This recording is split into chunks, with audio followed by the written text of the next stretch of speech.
Minuto 60 está con Mauricio Olivera, exdirector de Colpensiones, exministro de Trabajo, experto en todos estos temas económicos, laborales y pensionales. Bienvenido, Mauricio. Angélica, muchas gracias por la invitación.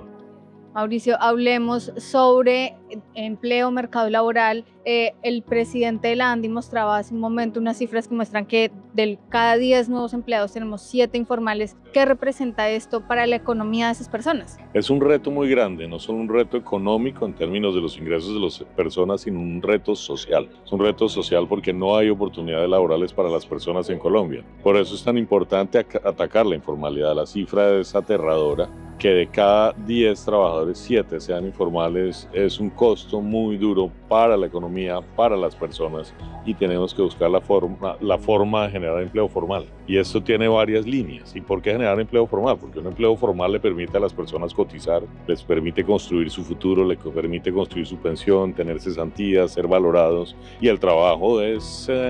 lo valoramos porque es la forma de desarrollar a las personas. Entonces la formalidad es muy importante. El problema de la informalidad nace en parte porque la legislación laboral es excluyente.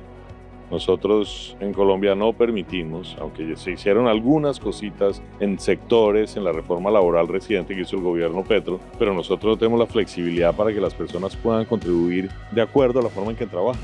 Y la forma en que trabajan no es porque haya una pauperización del trabajo. El que trabaja por días o por horas es porque las funciones de producción en el país son así. Entonces tenemos que buscar la forma en que, independientemente de la forma de trabajar, la persona pueda ser formal, pueda cotizar, también pueda recibir unas cesantías, etc. Y en ese sentido es muy importante revisar la reforma laboral y casi que hacer otra reforma laboral que permita aumentar esta formalización. Por otro lado, un tema muy importante, y es que Colombia vive una contradicción. Por un lado tenemos, y eso lo dijo también el presidente de la ANDI, Bruce McMaster, tenemos un desempleo muy alto. No ha bajado de 10% a lo largo de este siglo, sino muy pocas veces. Un desempleo muy alto. Contradictoriamente, los empresarios, el 60% de los empresarios en la última encuesta de escasez de talento humano, dijeron que no consiguen a los trabajadores que necesitan, porque no tienen las competencias que necesitan. Entonces, en el sector de educación técnica y tecnológica no hay desempleo, hay vacantes que no se llenan. Y por otro lado, hay muchos desempleados, hay 2,5 millones de desempleados y hay más o menos 2,5 millones de jóvenes que ni estudian ni trabajan. Entonces tenemos que buscar cómo mejorar la formación para el trabajo pertinente, con calidad, para darle oportunidad a las personas de que consigan un trabajo formal. La reforma, digamos que el gobierno, una de las celebraciones que tuvo es que se hace un contrato para el trabajo en el campo, para determinados grupos, pero no se les permite cotizar por horas. Entonces, ¿qué tanto se puede aplicar realmente esta legislación? De acuerdo, yo creo que la reforma laboral, más que una reforma laboral, porque la reforma laboral tiene que buscar atacar problemas estructurales como el desempleo, como la informalidad. La reforma, más que una reforma laboral, fue una reforma al Código Sustantivo del Trabajo, para darle a algunos trabajadores, sobre todo a los formales, unos derechos, cosa que no está mal, pero tiene que ser una reforma integral, tiene que ser una reforma que busque atacar todos los sectores. En los capítulos de informalidad, la reforma se metió con algunos sectores, se metió con el sector de plataformas, con el sector agropecuario, pero no es muy clara cómo va a ser esa legislación y no muestra la posibilidad de formalizar esos trabajos.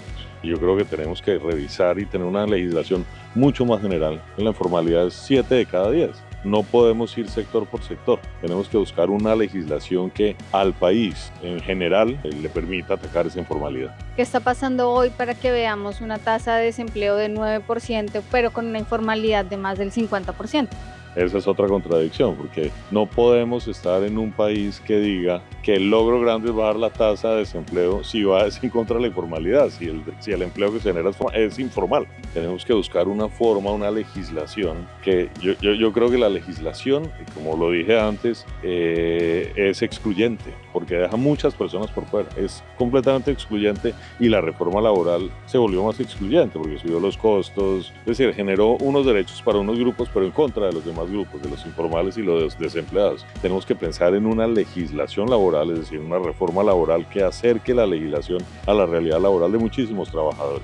como dije antes, en el capítulo de informalidad de algunos sectores, pero se necesita una cosa mucho más general, porque no podemos reducir el desempleo, pero a través de trabajo informal.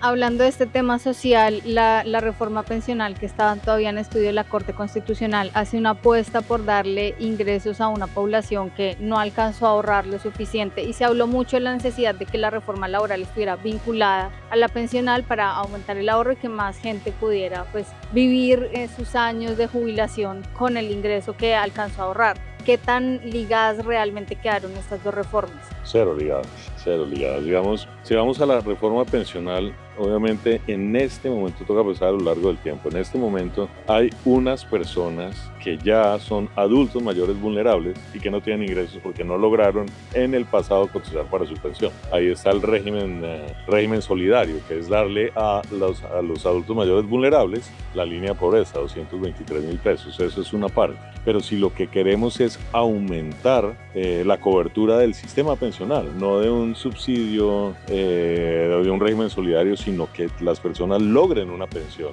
Recordemos que el subsidio es de 223.000 pesos, que salgan de la línea de pobreza, pero una pensión es del salario mínimo, es mucho más que 223.000 pesos. Si queremos buscar una cobertura pensional mucho más grande, el origen de esa baja cobertura está en el mercado laboral. ¿Y por qué está en el mercado laboral? Por la informalidad. Que 7 de cada 10 trabajadores tienen la informalidad. Quiere decir que 7 de cada 10 no tienen la oportunidad de cotizar. Y si no les damos esa oportunidad buscando cómo mejorar los mecanismos a través de los cuales funciona el mercado laboral, siempre vamos a tener una cobertura muy baja. Entonces, ni la reforma pensional debía haber buscado aumentar la cobertura, porque es un problema, el origen es laboral, pero la reforma laboral sí debe haber buscado cómo dar más oportunidades de formalización para aumentar la cobertura. Entonces, desafortunadamente, esa reforma laboral se fue por otro lado. Puede darle derechos a unos trabajadores que, insisto, no es que esté mal, pero tenemos que buscar algo mucho más integral. Pues muchísimas gracias por acompañarnos. Muchas gracias a ti, Angélica. Soy Angélica María Gómez, Minuto 60, un infinito de información.